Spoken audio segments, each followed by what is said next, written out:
All right, in this video, we're going to take this Princess Bride quote and we're going to adjust it to apply more to us. So the Princess Bride quote says, "Don't rush me, Sonny. You rush a miracle man, you get rotten miracles." Sorry, can't do voices.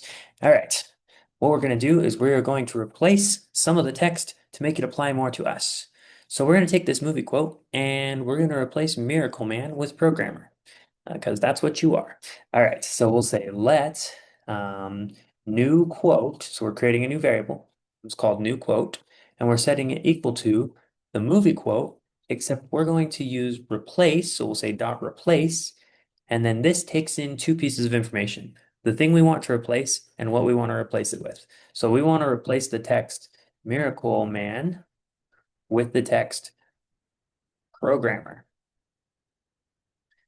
So we'll save this and then let's just alert our new quote so we can see what it looks like.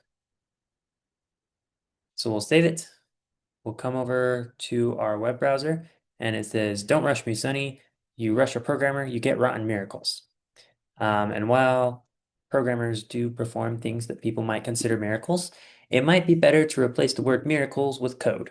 So we could do this again. We could say let new quote equal new quote dot replace, and we could then replace miracles in the new quote with the text code, or we can do this all on one line, which is how I prefer to do it. So I'm going to say take the original movie quote, replace Miracle Man with programmer. Once you've done that, do dot and then type replace again.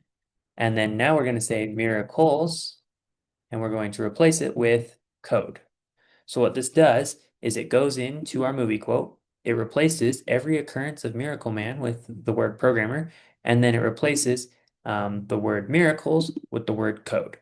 So now, if we save this and we come over to our website and we reload it, it says, "Don't rush me, Sonny. You rush a programmer, you get rotten code."